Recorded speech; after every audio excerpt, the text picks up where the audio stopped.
Press మీట్లు పెట్టి ప్రతిపక్షాలు వాళ్ళ పార్టీ ఆఫీసులలో ప్రశ్నించింది ఒక ఎత్తు అయితే, అసెంబ్లీలో ప్రశ్నించడం అనేది ఒక చట్టం. అంటే అసెంబ్లీలో ప్రశ్నించే అధికారం ఇటు బీఆర్ఎస్, ప్రతిపక్షమైనటువంటి బీఆర్ఎస్కు, బీజేపీకి ఖచ్చితంగా ఉండాలా.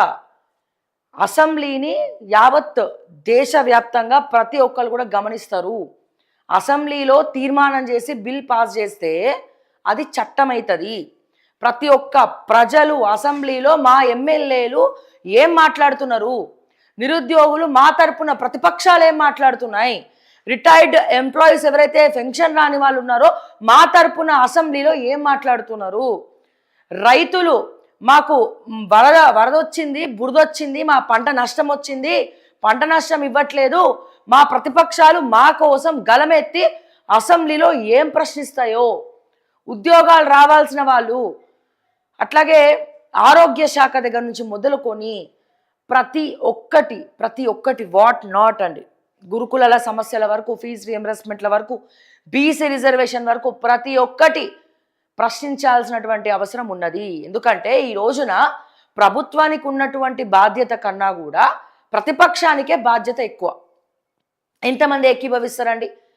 ఎందుకంటే నేను రీసెంట్గా ఒక పెద్ద వ్యక్తితోటి మాట్లాడినా. అతనికి పార్టీలతో సంబంధం లేదు, చాలా మంచి వ్యక్తి, నేను పేరు తీసుకోను.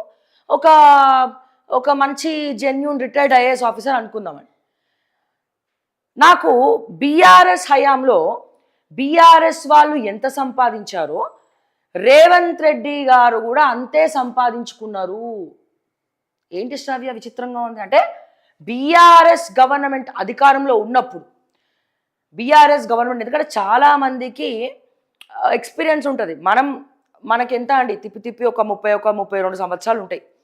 ఓకే, ఒక్కొక్కటి నా ఎజెండా ఒకటే, ప్రజల పక్షాన ప్రశ్నించడం. సో దానికోసం తెలియని విషయాలు తెలుసుకుంటున్నా. ఎవరైనా నువ్వు ఇలా మాట్లాడుతున్నావు, ఇది కరెక్ట్ కాదు అనుకుంటే సవరించుకుంటూ నన్ను నేను కొద్దిగా మార్చుకుంటూ వస్తున్నా. బట్ ఏం మాట్లాడినా ఫైనల్గా డెస్టినేషన్ మాత్రం పబ్లికే. సో ఈ ఒక ప్రాసెస్లో నాకు తెలియనటువంటి ఒక కొత్త విషయం ఏంటంటే, ప్రతిపక్షమే కీలకంగా మారుతుంది. ఏ ప్రభుత్వంలోనైనా ప్రశ్నించేవాడు ప్రశ్నించాలా, ప్రశ్నించకపోతే ప్రభుత్వం మెడలు వంచి మరి పనిచేయదు, ప్రశ్నించకపోతేనే అసలైన తలకాయ నొప్పులు వస్తాయి. అయితే ఇందాక మనం ఒక మాట మాట్లాడుకున్నాం, రేవంత్ రెడ్డి గారు ఎట్లా సంపాదించినారు? టీపీసీసీ అధ్యక్షుడుగా రేవంత్ రెడ్డి గారు ఉన్నప్పుడు బీఆర్ఎస్తో సరిసమానంగా ఎట్లా సంపాదించుకున్నాడు అంటే, RTI act, right to information యాక్ట్లు వేసి రిటైర్డ్ అయినటువంటి ఎంఆర్ఓ ఆఫీసర్లను ఒక పెద్ద ఆఫీస్ పెట్టుకొని ఒక ప్రస్థానం ఏర్పాటు చేసుకొని, అప్పుడు వీళ్ళందరిది అదే, ఈ రోహిన్ రెడ్డి, ఫహీం ఖురేషి, మన రేవంత్ రెడ్డి గారు. ఇప్పుడు గారు అని ఎందుకు సంపాదిస్తున్నా ఇంకొంతమంది మాట్లాడుతున్నారు, అరే రేవంత్ రెడ్డి అని ఎందుకు అంటున్నావు అని. మరి పత్రికలలో కూడా ముఖ్యమంత్రి రేవంత్ రెడ్డి అనే కదా రాస్తారు, రేవంత్ రెడ్డి గారు అని రాస్తారా? ఒక జర్నలిస్ట్గా ప్రతి ఒక్కరు పేరు పెట్టి పిలవచ్చు, గారు అని సంబోధించక్కర్లేదు. అంటే వార్తల పరంగా, ఏది కంటెంట్ పరంగా, వార్తల పరంగా మాటికి అలా అనాల్సిన అవసరం లేదు.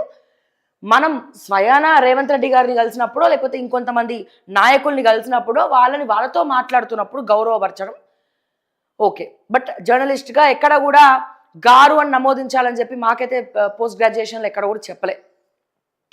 పేపర్లలో కూడా ప్రతి పేరు పక్కన గారు అని రాయరు, వార్తలు పేరే రాస్తారు. ఓకే, సో ఎంఆర్ఓ ఆఫీస్కు రిటైర్డ్ ఎంఆర్ఓలను పెట్టుకొని ఈ ప్రభుత్వంలో ఉన్నటువంటి కొంతమంది పడని వాళ్ళు ఎవరైతే ఉన్నారో, ఫర్ ఎగ్జాంపుల్ ఒక ఐఏఎస్ ఉన్నాడండి, ఇంకొక ఐఏఎస్ని తొక్కి లూప్ లైన్లు వేసి బీఆర్ఎస్ ఏం చేసింది, అవినీతి చేసిన ఐఏఎస్లనే పెట్టుకున్నారు. సో కాల్డ్ నవీన్ మిట్టల్ కావచ్చు, రజత్ కుమార్ కావచ్చు, తర్వాత సోమేష్ కుమార్ కావచ్చు, ఈ రామకృష్ణ చీఫ్ సెక్రటరీ కావచ్చు, లేకపోతే ఇంకా చాలామంది ఉన్నారు, సింగరేణి శ్రీధర్ కావచ్చు, శరత్ నాయక్ కావచ్చు, తర్వాత వెంకటరమణారెడ్డి కావచ్చు.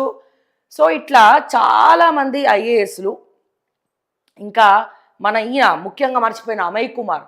సో ఇటువంటి వ్యక్తులు జీడ పురుగులు, సమాజానికి పట్టినటువంటి చీడ పురుగులు. వీళ్ళ మీద నేను చేయని కంటెంట్ లేదు, ఎన్నో కంటెంట్స్ చేస్తూ వచ్చిన. అయితే వీళ్ళందరూ అవినీతి పరులు. ఎవరైతే చాకచక్యంగా దోచుకోగలుగుతారో అటువంటి దోచుకునే టాలెంట్ ఉన్న వాళ్ళనే బీఆర్ఎస్ గవర్నమెంట్ తీసుకుంది అనుకుందాం. ప్రత్యేకంగా శాఖలోకి ఆ సోమేష్ కుమార్ చీఫ్ సెక్రటరీ, మాజీ చీఫ్ సెక్రటరీ వేసిండు అనుకుందాం.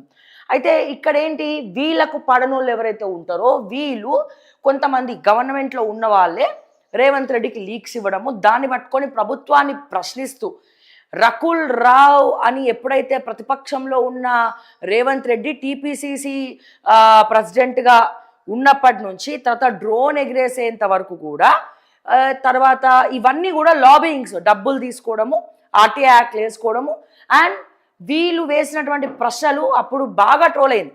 అంటిల్ అన్లెస్ రేవంత్ రెడ్డి ఒక ప్రెస్ మీట్లో కూర్చొని ఈ మాట మాట్లాడేంత వరకు